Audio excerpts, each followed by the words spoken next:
ভাইস্তে কাকা আমরা যেভাবে বলবো সেইভাবে চলবা, আচ্ছা তাহলে তুমি রাতারাত্রি ভাইরাল। ভাই এই যে ভাইস্তের কথা বলছিলাম বুঝতেছেন, ও হ্যাঁ হ্যাঁ হ্যাঁ, আরে ওই যে কাপড়ের দোকান আছে না বলছিলাম না, এই সেই ভাইস্তে। ভাস্তিকে অভিনয় করতে চাচ্ছ তুমি? হ্যাঁ আমি অভিনয় করব। ও ফাইন ফাইন, তোমার বডি মাডি খুবই সুন্দর, নায়কের মতো চেহারা। চুল তো খুব সুন্দর।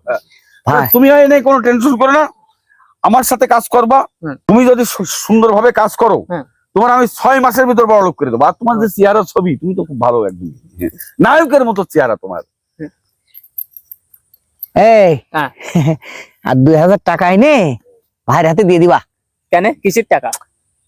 আরে বোঝে না পাগল, একটা মেয়ে আনতে হলে তার হাতে টাকা দিতে হয় না? খাবার খরচ আছে না, বোঝনি? হ্যাঁ বুঝতে পারছি। তেল খরচ আছে না, চা নাস্তা আছে না, সামান্য 2000 টাকা আজকে লাগবে, তুমি দিবা।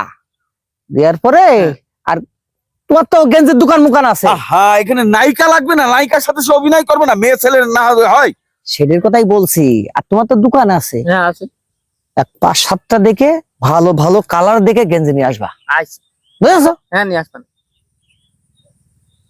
আর ভাই যেহেতু বলেছে 6 মাসে আমার মনে হয় লাগবে না। হ্যাঁ 6 মাসেই বড় লোক করে দেবো। আমি না সব মেনে নিলাম, 2000 টাকাও দিলাম। তা আমার যে 6 মাসে আপনারা বড় লোক করে দেবেন, তা আপনাদের এই হালকা, আপনারা এতদিন কার কি ছিড়েছে?